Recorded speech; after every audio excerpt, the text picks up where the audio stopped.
Hello, and welcome to Coaster Kings Radio. I'm Ian, and today we continue our ongoing Minisode series, The Regional Park Story. Today, Marriott International stands as the world's largest hotel chain, but its roots are actually in the hospitality business at large.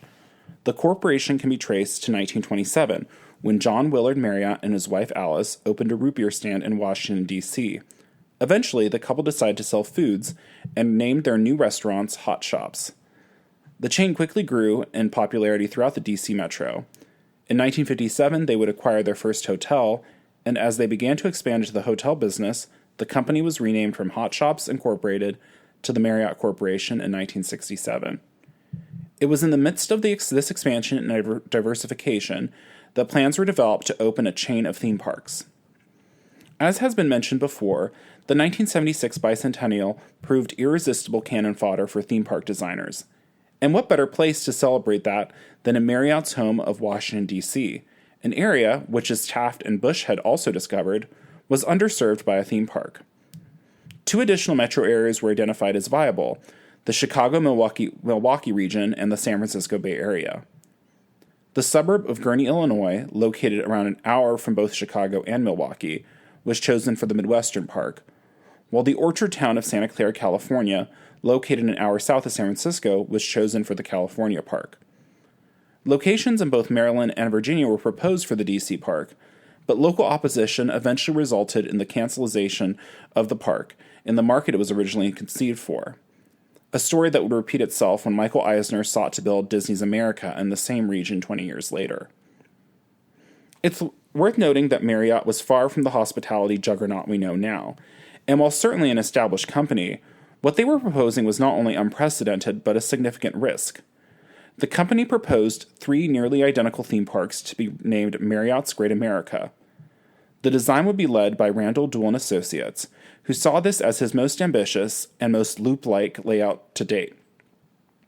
The park was designed with 6 areas: Hometown Square, an all-American town in the 1920s, complete with a replica of Marriott's first hot shop; the Great Midwest Livestock Exposition and County Fair, an old-fashioned county fair complete with rides and games; Yukon Territory, a mining town during the Klondike Gold Rush; Yankee Harbor, a New England harbor town; New Orleans Place, meant to represent New Orleans in the 1850s, and the park's entrance, Carousel Plaza, which would feature the world's largest double-decker carousel as the park's icon.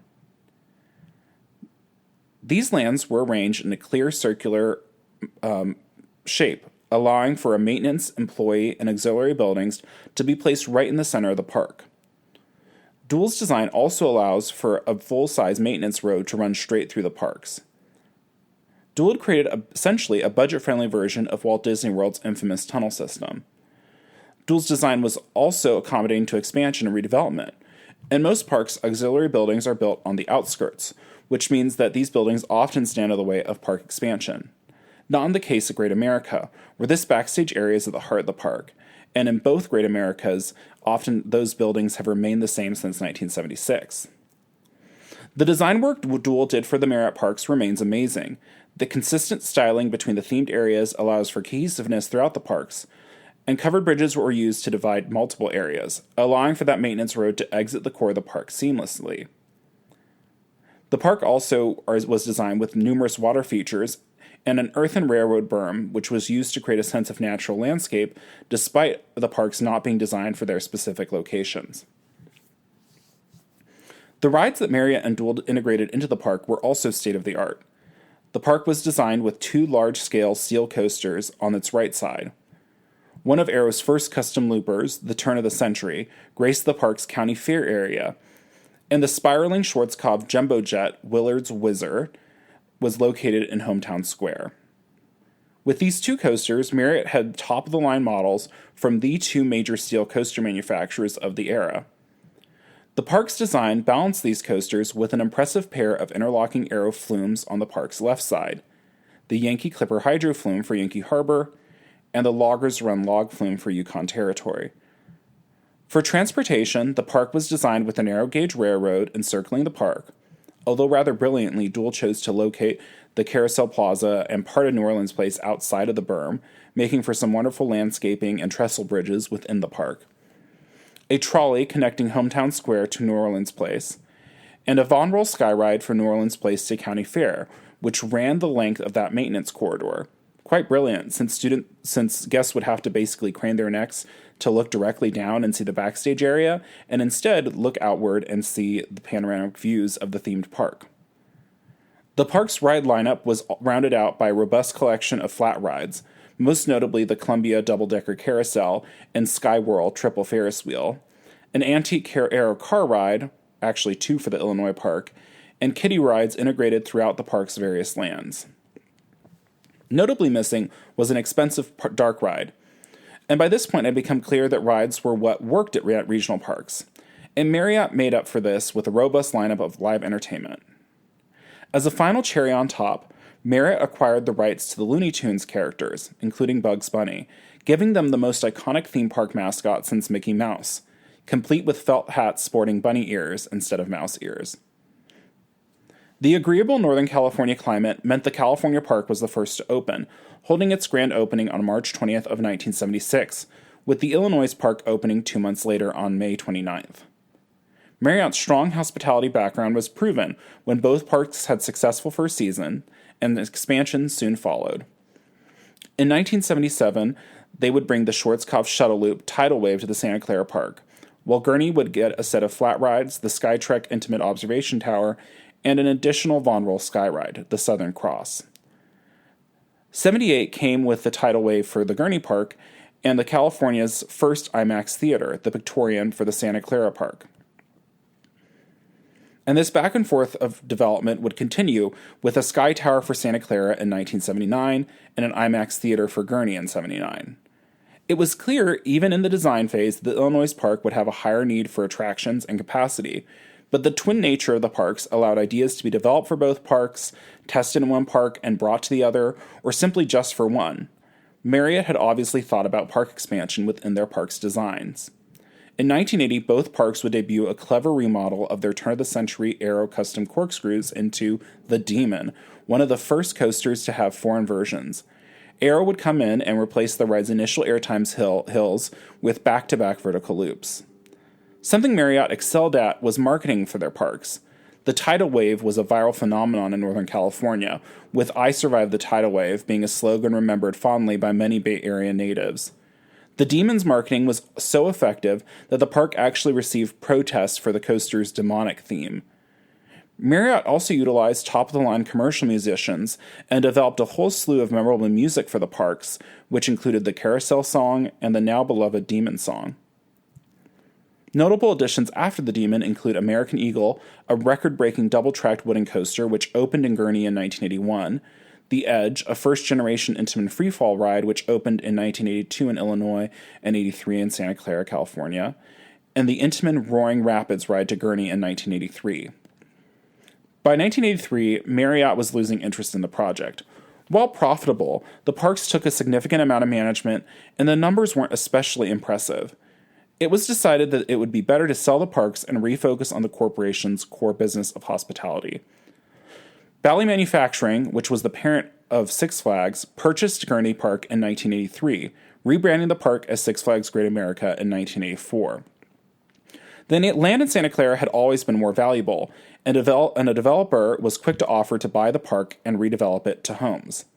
The city of Santa Clara wanted to keep the land as a theme park, and eventually the park was sold to the city, who brought in King's Entertainment to run the park. The sales chaos of the Santa Clara Park meant the park remained Marriott-owned for 1 year longer than its Midwestern sibling, simply being redubbed Great America in 1985 when ownership fell to the city. Under different owners, the park still shared some common DNA. Both parks would be among the first to open B&M coasters, with Illinois' Iron Wolf in 1990 and California's Vortex in 1991. The pattern would repeat itself when Illinois opened the first B&M inverted coaster, Batman the Ride, in 1992, which was followed by Top Gun in 1993 for the California park. But at the end of the day, Six Flags Great America simply holds a greater market share than California's Great America, which would experience 2 other ownership shifts when Paramount acquired the park in 1983 and Cedar Fair in 2006. In June of 2022, Cedar Fair announced their sale of California's Great America to Prologis, a Bay Area real estate company, with the intention of leasing the land until the park's eventual closure within the next 10 years. This means it is likely that if there is a future for the Santa Clara Park, it will be with yet another owner. On November 2nd of 2023, Cedar Fair and Six Flags shocked the theme park world by announcing the merger of the two park chains into one company. And while people were quick to speculate what this meant for all parks in the chains, it quietly also represents the reunion of the two Great America parks after nearly 40 years operating under different owners. If Santa Clara remains open to 2026, the parks will be able to celebrate their first significant anniversary under the same owner, their 50th. As for Marriott, the corporation will continue to grow and expand, eventually splitting into two companies in 1993, Marriott International Incorporated, which oversees hotel franchising and operations, and Host Marriott Corporation, now Host Hotels and Resorts, which manages hotel and resort real estate. Although their operation of the parks lasted less than 10 years, the company still seems to look fondly on their successful foray into theme parks. The Great America Parks are included in Marriott International's company history and timeline. Marriott International remains headquartered in Bethesda, Maryland, just north of Washington, D.C., and one has to wonder if this story would have been different if the third flagship Great America in D.C. had opened. While both parks have had, and continue to have, challenges and shortcomings, it is undeniable that Marriott developed two of the finest theme parks in the United States, and their work with Dual could be argued to be the pinnacle of regional parks that Dual developed. Thank you so much for listening. If you liked this mini episode, please leave a comment or a rating wherever you're listening. You can find interesting articles, exclusive updates, and a range of theme park-related merchandise at thecoasterkings.com. For Coaster Kings, this is Ian O'Donnell. Join me next week as we continue exploring the regional park story.